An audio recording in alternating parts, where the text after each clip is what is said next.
Good evening, everyone.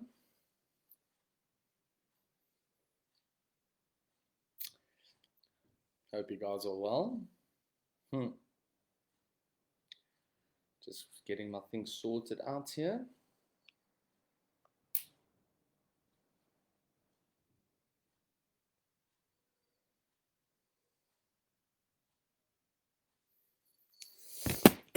Okay, cool. Hello, everyone. How are you?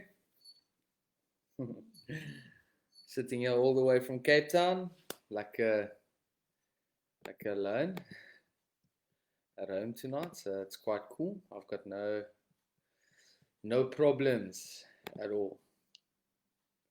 No problems at all. But I'm sober, which is absolutely beautiful. Absolutely beautiful. Okay, we're just waiting for more people to come on, huh? Yes, okay, there. We jump up to 4. Let's hopefully to get up to 10. Everyone's was probably busy tonight, so but they can watch it later. Doesn't matter to me. We do our bits of sharing and to be a contributing member of society and to share the message outside here. So I hope you guys are good. I can't see any comments there, so I don't know if people are. Can someone just comment quick for me? Just say that that you are hearing me and seeing me and all those things. Okay, there we go. Beautiful, beautiful. Good evening, Laura. Good evening, Andrew. I always have to smoke a cigarette. Hello, Charlene. Gertrude. Before I start the meeting, it was a RAEL thing. We always start with something to smoke with, but we do it as well. And it's lekker, you know? Mr. Hall, wow. Mr. Hall, I hope you're well. I miss you, man. Yes, yeah, miss the guys on the farm. And, oh, yeah, been a hectic week. But yeah, I'm sitting here sober and reaping the rewards of recovery, is what they say. But living outside is not the most of easiest. But we survive. Yeah, so Coach Schuler actually caught me off guard tonight, asking me to share, and I've always got a thing for sharing. I don't mind. It's me doing service and me giving back to where it is. Sorry for my hands, as you guys can see. I've been working really, really hard, and I still have to do a meeting. See, these are the things that I kind of learned back at RAEL, you know, that even through a whole day's of meeting, am I still going to have enough energy to do the meeting when I come home? Am I still going to tell my girlfriend that, listen, hey, you know, I need to go to that meeting?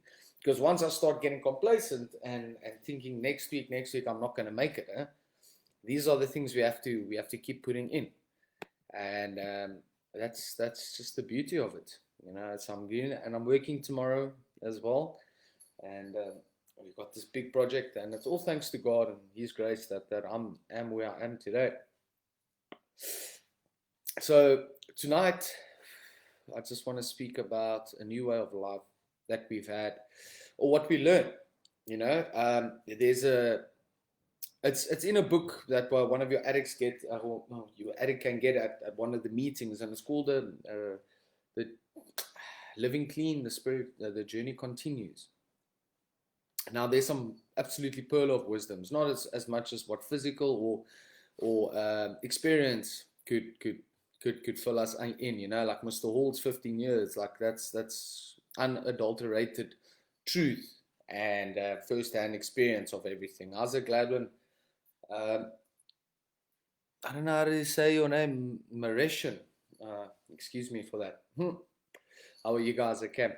But in this book, it explains to you the journey continues after you started your recovery.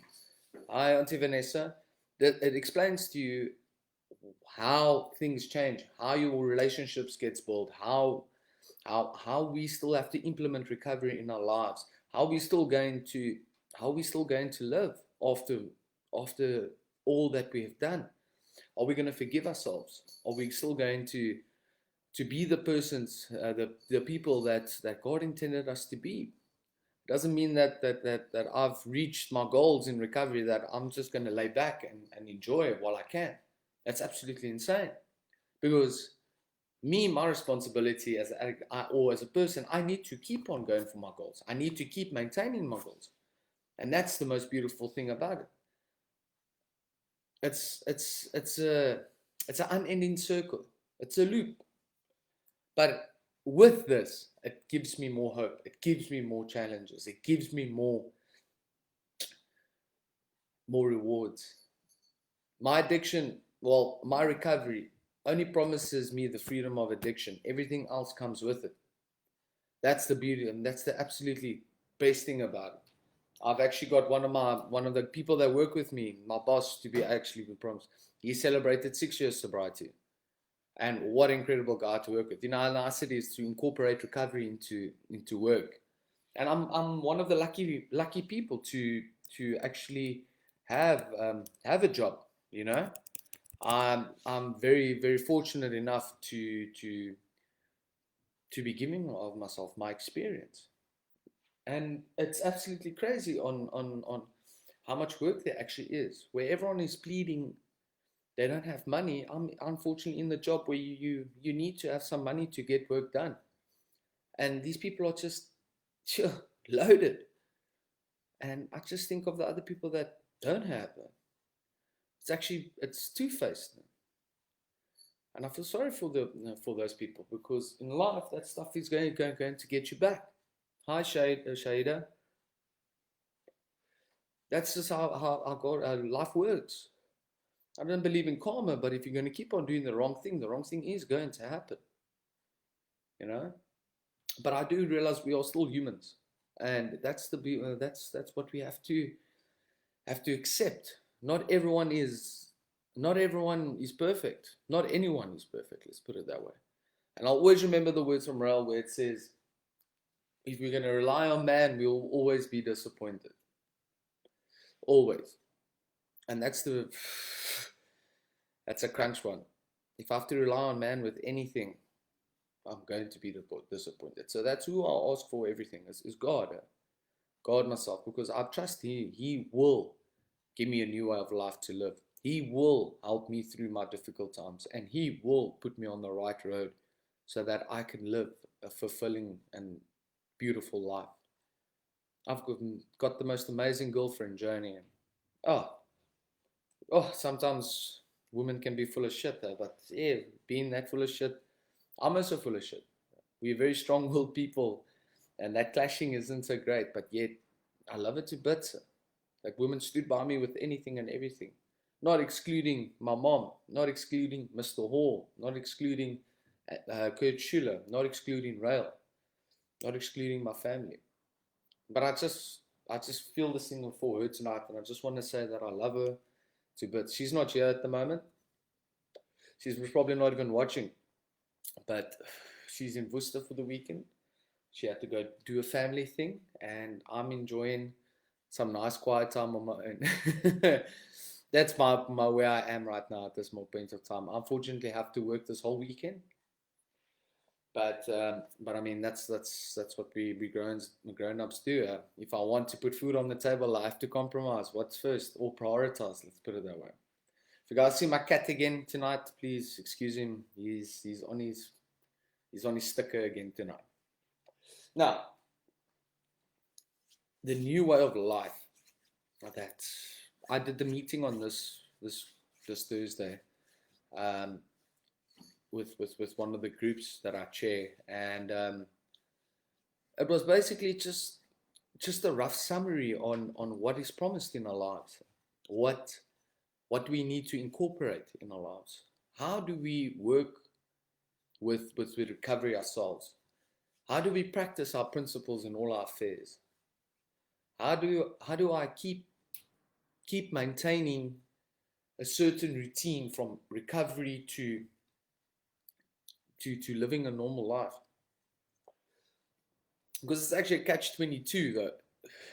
The fact that I did so much wrong in my active days that I have to keep up with more, doing more than normal people would. I can't say I'm tired and just want to go sleep because I have to refresh my battery. I have to refresh my battery. And I'm so grateful that the fact that I could have been there been at RAEL for so long, because it made me mentally strong, where I could literally work all day and sit and have a meeting after meeting after meeting at the end of the day till 11, 1, 2 o'clock. Because if I wasn't willing to put that effort in, I was not going to get the rewards that I was getting. And that's what we're trying to say with the new way of life. We have to incorporate. I have to always think of myself as when, what about the single mothers outside there that have got 2 children, 3 children? They have to wake up at 5 o'clock, make their lunches for school, get them ready, bath, whatever, and get them done. And get them to school, and then still go to work for the day and keep the house clean. And I've incorporated that in my life as well. So I'm grateful for where I am right now today. It might not feel that it might not look like I'm getting anywhere, but I am, slowly but surely. God will open the floodgates of heaven soon enough. That's when my hope and my perseverance have to go through. And it's difficult to explain that to people, because most of the people give up halfway all the time. I gave up. I gave up a long time. I gave up on wrestling. I gave up on life. I tried to kill myself 2 times. Hello, Tani, Indrina. Everyone, that's Joni's mom. And yeah, giving up is not an option for me now anymore. Giving up means I give up on God. I don't have another chance. Although I'm sitting here at only 30 years old, if I have to relapse or give up on anything, I'll most probably die. Because I'll catch up to what I've missed the past 3 years. Hi, Jean, I think, or Jean. Excuse me. If I don't keep up, then I don't only just disappoint God, I disappoint my mom, I disappoint everyone else. But I try to not look at it that way. I disappoint myself, man. The opportunities people have given me, the blessings that people have given me, Mr. Hall sponsoring me for a few months, me working for him, giving me a new way of life, me giving me the opportunity to have a girlfriend, guiding me through everything, him helping me through my work to stand up for what is correct, to stand up and say my say, not to be shy about it, but to be firm, to be the man of the house, to actually look after people, look after cats, look after plants, look after a girlfriend. I can't do a 2-minute thing anymore. I have to go through those processes. And with those processes, that's how we experience it. That's how we get to it. That's how we love it. That's how we appreciate things. It's like, for instance, just a stupid example, I'm in renovations. If I want to make something nice, I have to put electricity inside a wall. I have to chase first. I have to get all the dirty work done. And that's the process. I have to get all my dirty work out. I have to chase all the dirty work. And from there, I incorporate recovery. That's laying my electrical lines. From there, I cover it with cement, where I keep doing my program, keep doing my steps, listening to what people are suggesting, and then obviously covering and painting it, which are the rewards and the loving. Everything is a process in these days, and unfortunately, the people in the children these days, or let's say the addicts, are all instant gratification. Good evening, Jackie. Everything is instant gratification. You go and take a lot. You can order you a PlayStation 5 and it comes to your door. You can go buy McDonald's. You can even speed dial a drug dealer. That's what the world has become. It's become instant, where we don't work for things anymore. I can't expect to walk into work and expect to be a CEO after working 1 month there. It's fucking insanity. I can't expect to renovate a house in 2 days. These are the processes that I had to learn. And that's what we do at RAEL. That's what Kurt Schuler and Mr. Anthony Hall do at RAEL. They guide you through these steps. They guide you through the principles. They guide you through the processes of life.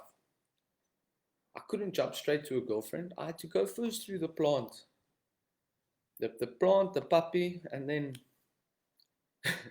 the pussy, as they say. Because if I wasn't doing that, then I wouldn't have appreciated the things anymore. My emotional sobriety would have not been strong enough. I wouldn't be sitting here tonight, maintaining a house, keeping my things in order, cleaning my house, having paying my electricity, paying Wi-Fi, paying rent.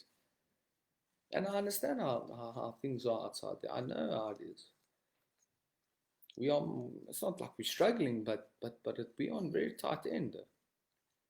And it's it's much better than what it was back then. I didn't have a choice back then.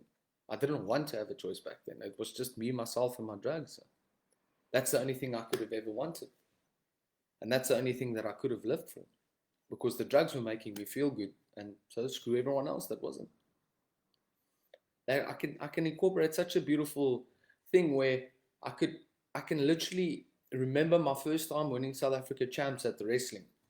And I can compare it to my first time taking drugs. Not being drunk was the other feeling for me, but taking drugs, smoking weed, and it was insane. How's it, Lee J, my OG? How are you? And those were just two incomparable moments. I worked super hard to get that SA champs, and then next thing you know, I just went down to a friend and smoked my first Zol. And I was fucking high as shit. Sorry for my word. But yet again, that just shows you, well, what way am I going to take? I'm going to take the easier, softer way. And that's exactly what the addicts do these days. It's the easier, softer way. And that's why we don't incorporate the processes, because we choose the easier, softer way. We rather will not get scaled out, so we lie. We rather blame shift everyone else for everything, because we don't want to go through the shitty process of being cucked out. Excuse me, it's raining pretty hard here in Cape Town. Absolutely beautiful. Absolutely beautiful. So how am I incorporating things this morning, this evening in my life? I had to learn how to keep a stable routine. I don't always keep up to it, but I try and implement it most of the time. Wake up early enough to clean the house.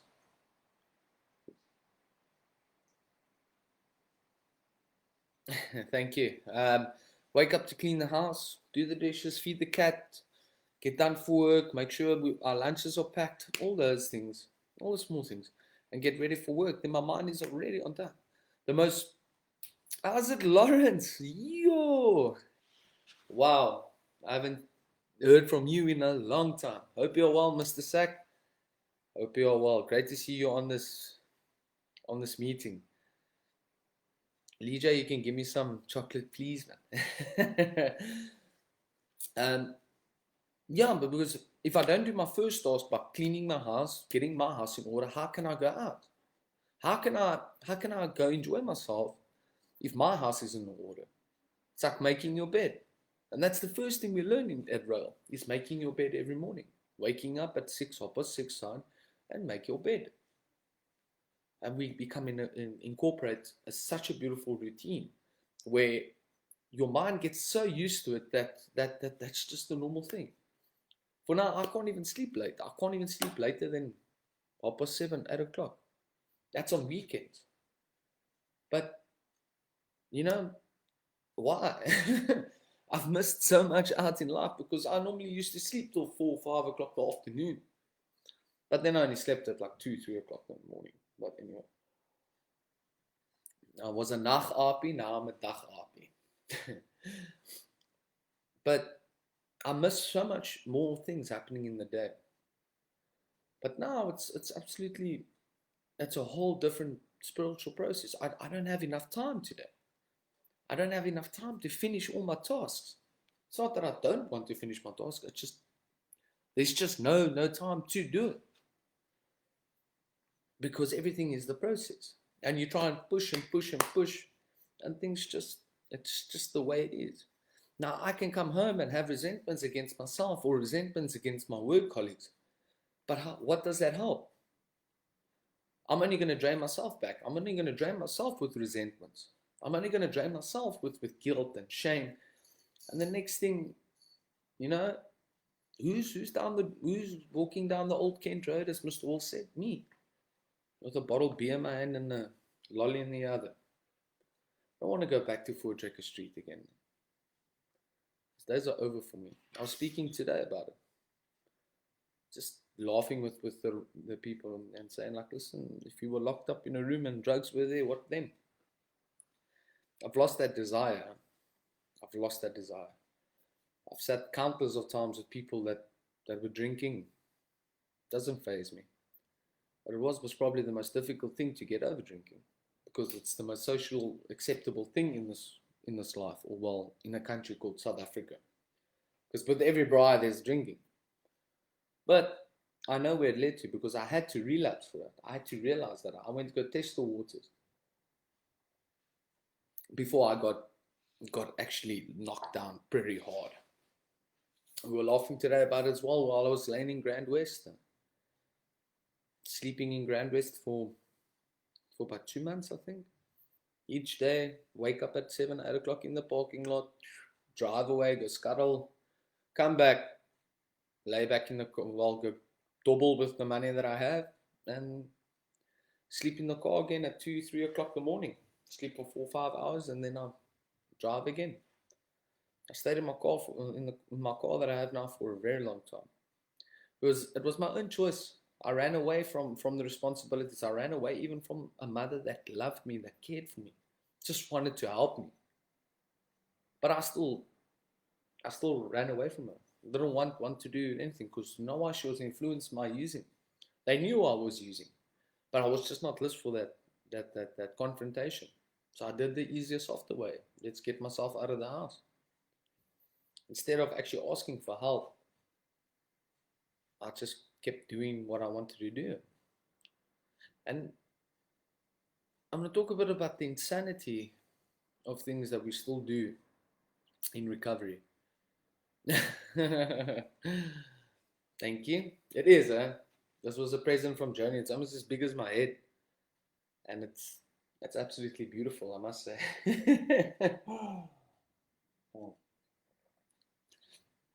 Me, almost 3 years, well, past 3 years sober, I'm still a con man.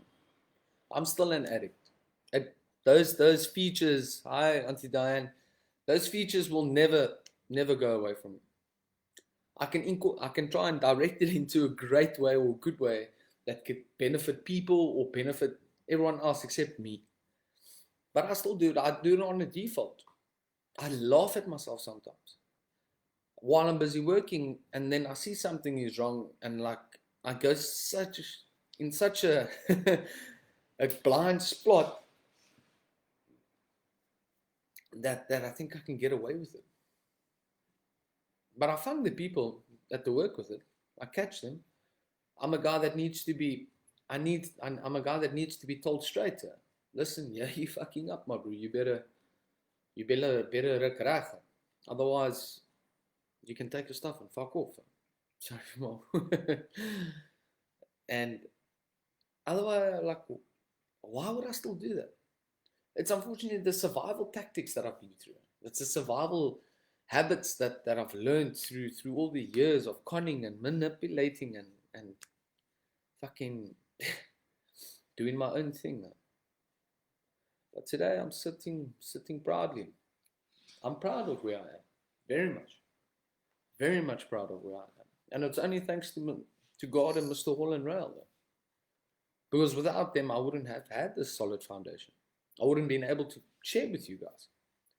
I'm so grateful for the fact that I've got something called Wi-Fi, because data is cuck expensive. But besides that, I'm so grateful for the fact that I've got a house over my head.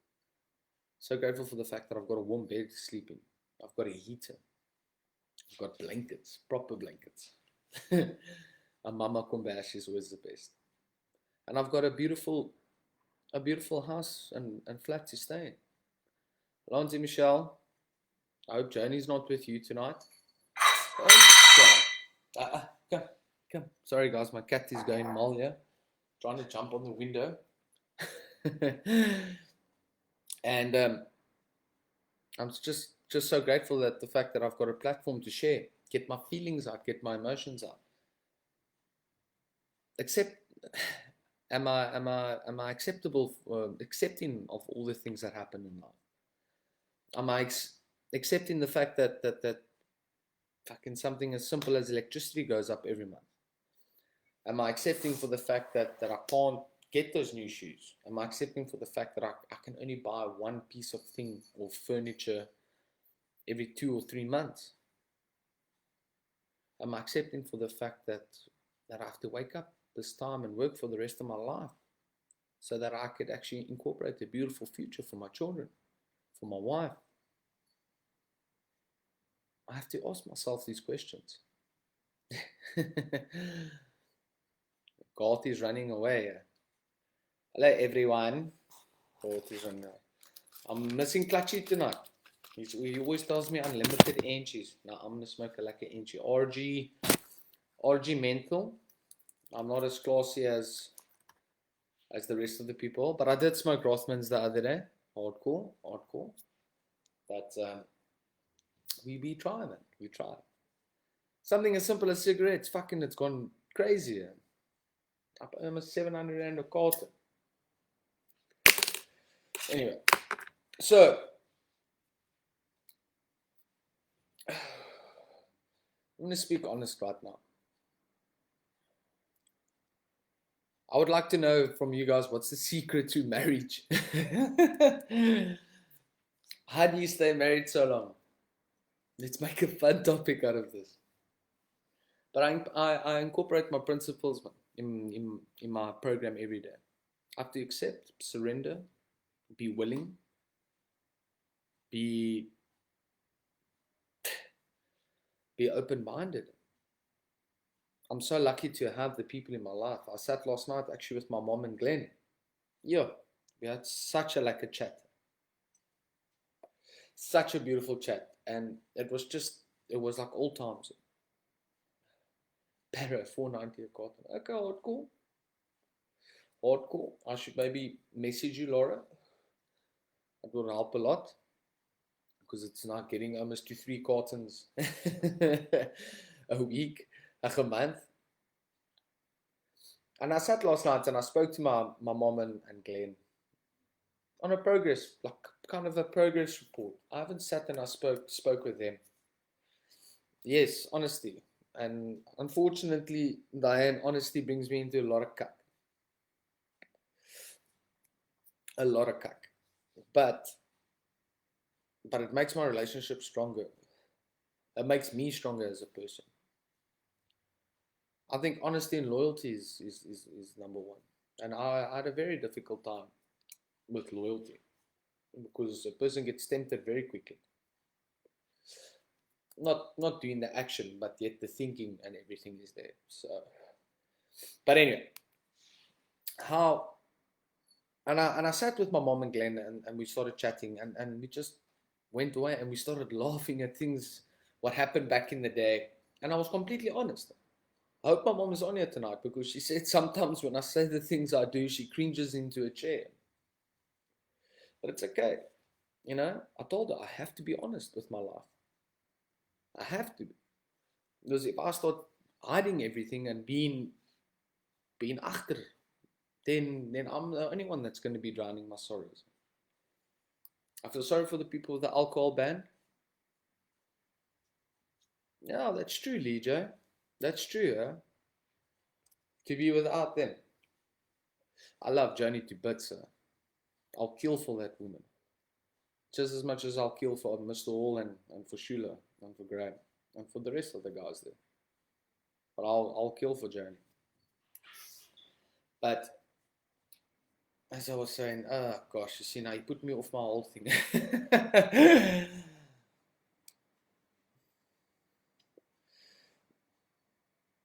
Ja, nee, dis reg Tannie. Jy's 100% reg.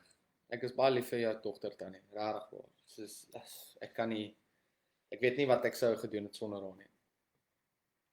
But yet these are the things that a person only learns when you're out there.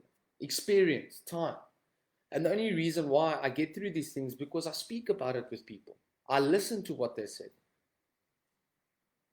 I hear what they say because these people have got more wisdom than me. Mr. Hall's got more wisdom than me. If you are a year older than me, if you're 31, you've got more wisdom than me. You 1 year more on this earth than what I am. I have to humble myself. I can never be bigger than the game. I can never be the person that I always think I was going to be. I always think that I'm better than you. But sometimes my honesty brings a lot of caca. Because I say how I feel. Try not to make any contradictions to your say or to your point of view. But then people take it the wrong way. And the world has gone soft about it there. But we live for who we are. And I live and I stand for who I am and what I believe in. I believe right is right and wrong is wrong. Otherwise, I'm not. I'm living a double life. And a double-minded man is unstable in all his ways. Unstable in all his ways. So, going back to where I was with my mom and them, and we were laughing so like on the things that has happened. And my mom actually caught me gassing one time in my room. Getting at like 4 o'clock in the morning. Laughing my head off inside the room. Walking in and she saw me blind passed out with a gas bottle. And she explained to me what thoughts were going through her mind.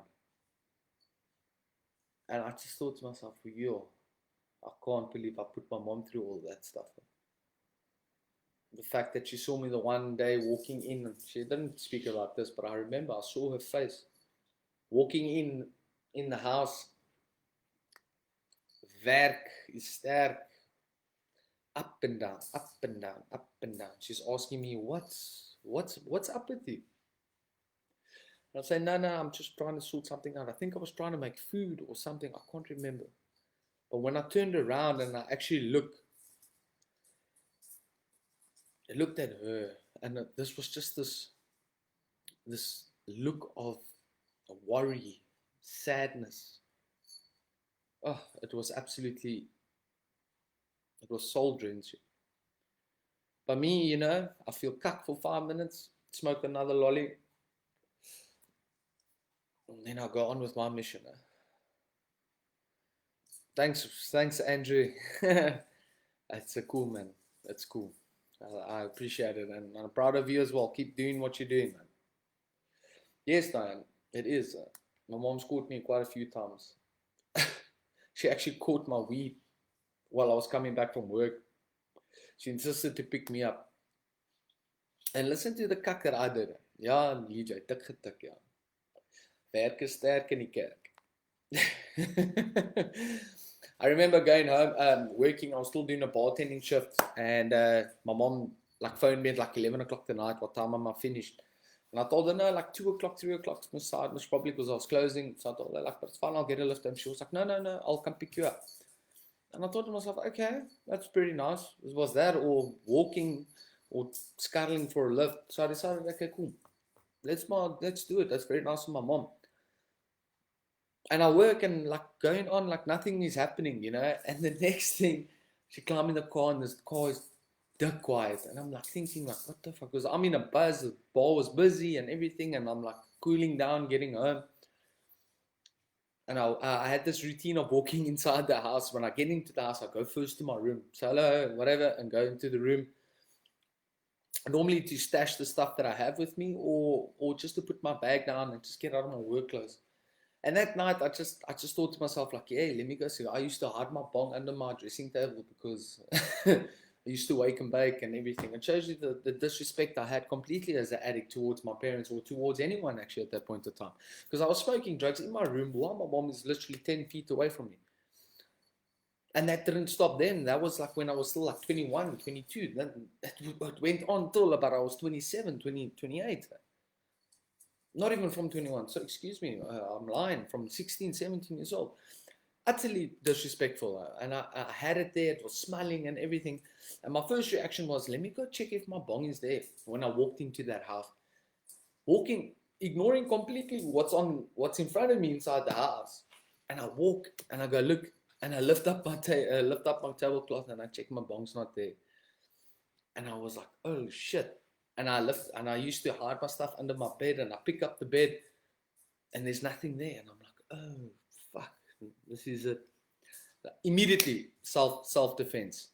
So I walk from my room into the house and my mom's sitting like this with arms crossed looking at me, and I just see my bong and all my more bladder and everything laying on the table.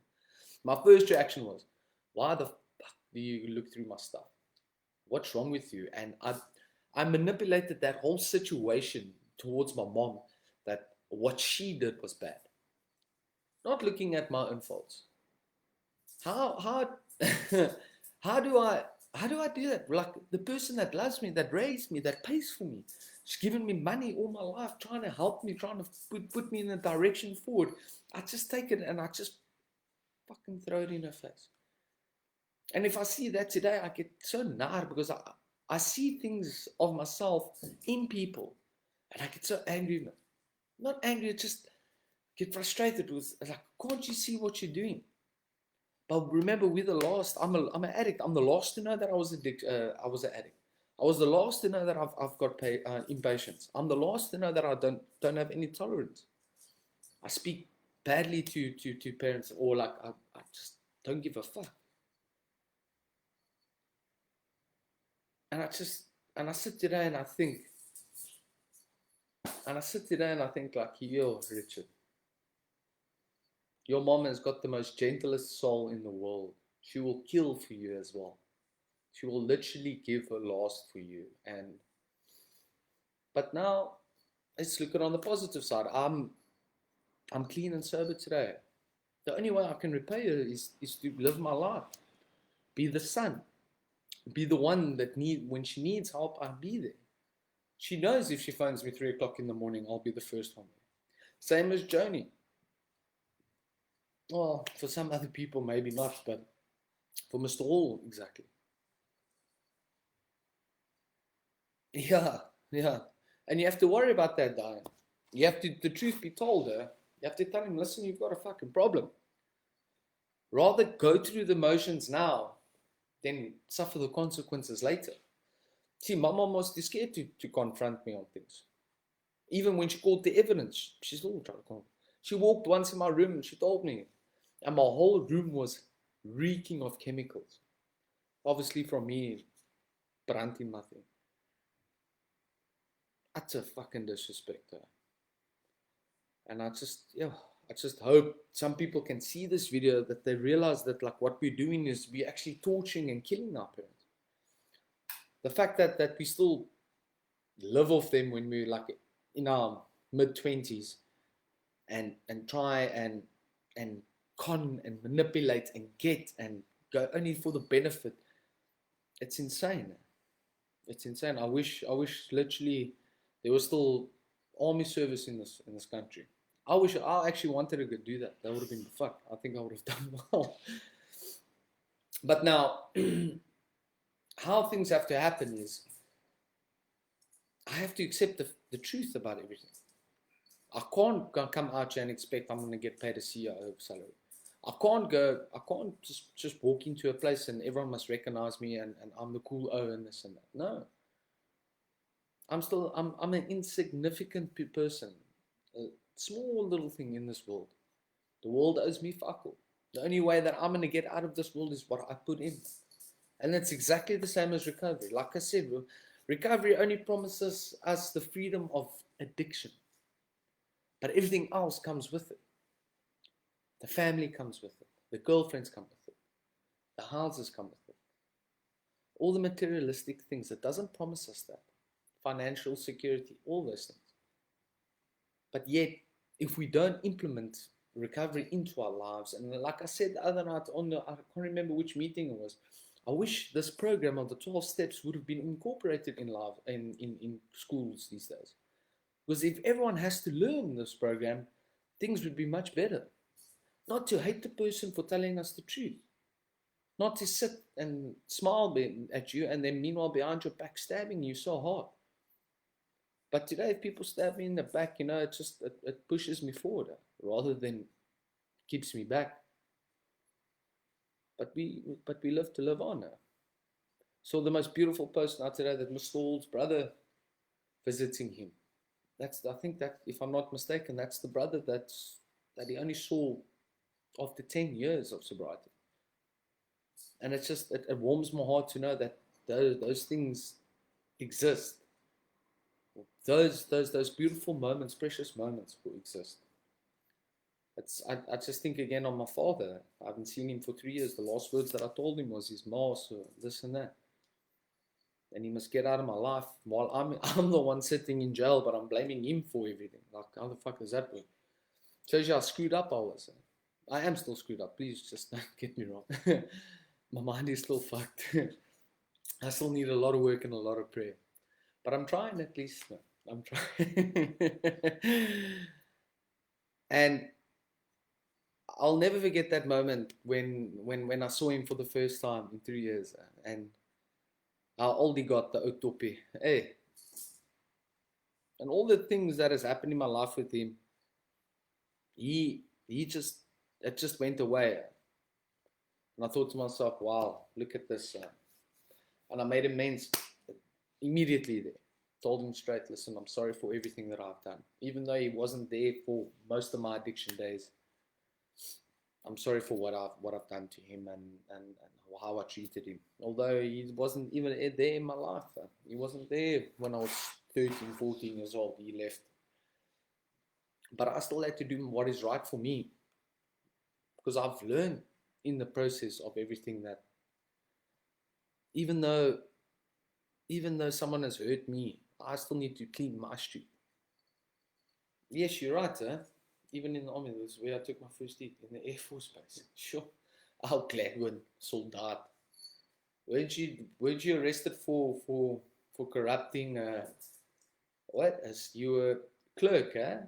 Store clerk. Store clerkman or something like that. Taking people's boots, selling boots. Like a Gladwin. Sorry, I don't mean to take your inventory, bro. It's just, I laugh at the stories. But now, where we get into RAEL, I can say these things. I would never have been able to say what I've done. I would have felt too much shame and guilt. We actually get now to a place called RAEL where we actually start living and speaking about it. We actually start realizing that there's people that have done way worse than what we have done. There's actually people that have experienced the things that we have done, that have got ways out of it. But if I'm not willing to receive any messages from anyone, then I'm not going to recover. I'm not going to make those decisions to sit and speak to you about.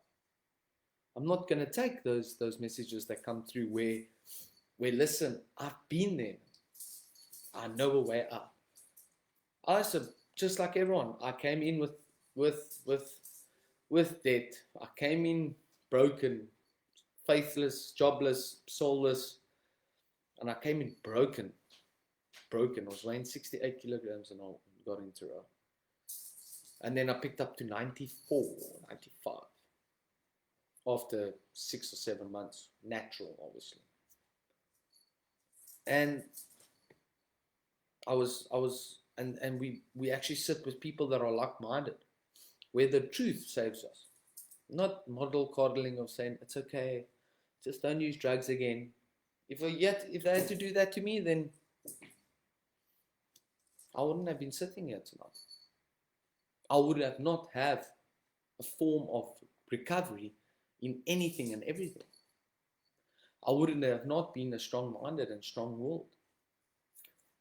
Drinking, I'm not powerless over the alcohol, man. I'm powerless over the feeling I get. I'm not powerless over tick, but I'm powerless over the feeling it gives me. Why would I glamorize something so fucked up that fucks everything in my life up and give it so much krach? For what reason?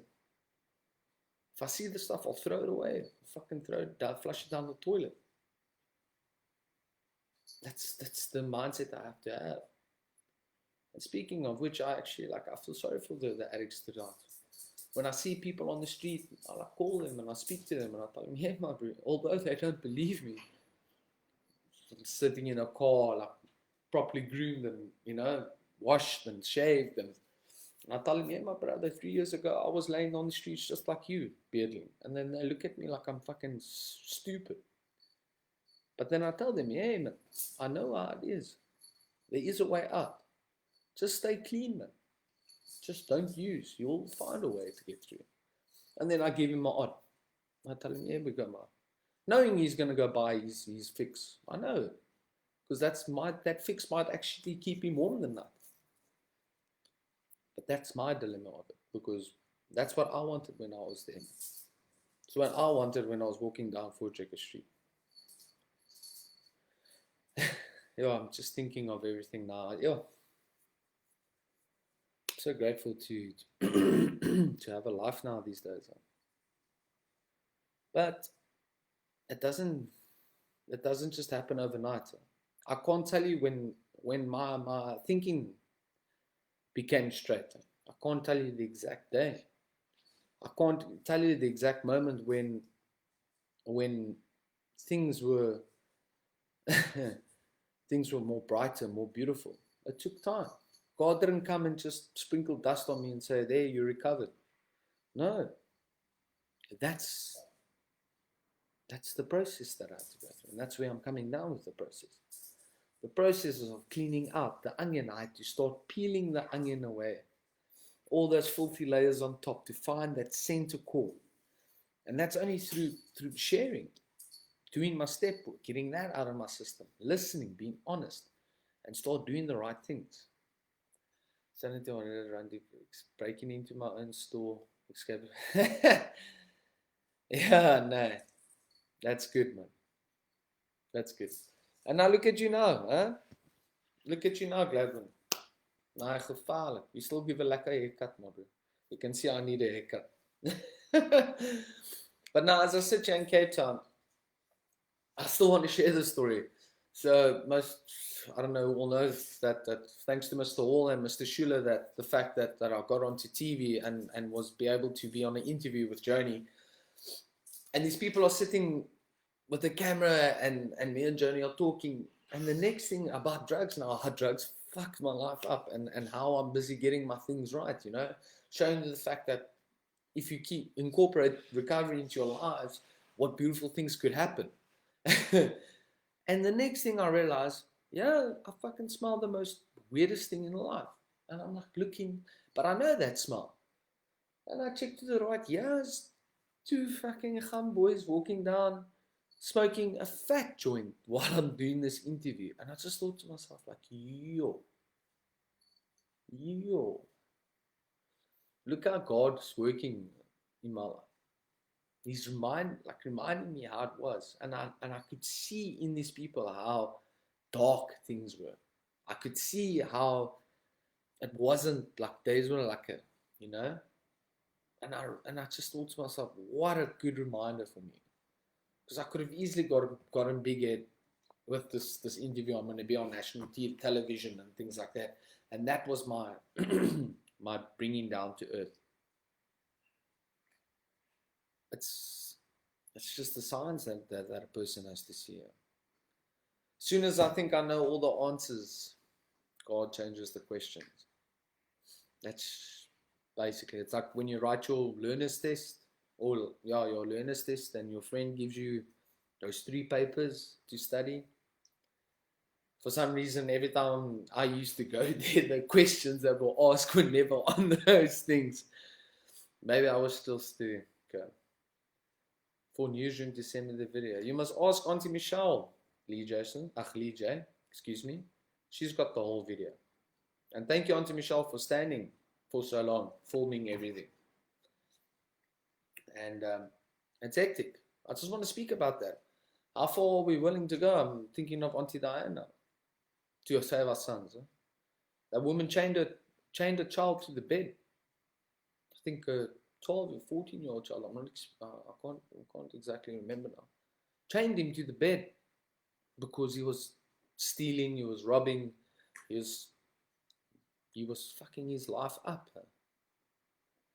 And once we chained him to the bed, holy shit. That's what my mom had to do. I think she had to do that to me, and maybe I would have learned. But then, obviously, we caused so much cuck. Also, I had to expect my mom to pay my drug dealers back. My mom had to pay one time 5,000 rand when I went to my first rehab. Otherwise, I was going to be headhunted. And people always know where you are. But, that's back in the life. So now, today, I can tell you, I understand how parents feel. Well, responsible members of society today. I understand how you guys feel. Because when we're in rehab, everything gets done for you. All you have to do is wipe your own arse. But now, my responsibility is to make sure that I'm doing the right thing even when no one is watching. Like tonight. I'm doing the right thing. I'm sharing tonight. I'm sharing on how life incorporates, how life is going for me, how I'm just checking in with you guys, chatting with whatever comes to mind. And I start talking about addiction because I know a little bit, just a small little bit, not too much. But I've only been taught by the best, by Mr. Wall and Schuler, Mr. Schuler, the guru, Mr. Wall, and Professor Kurt Schuler. and obviously by the help of everyone else.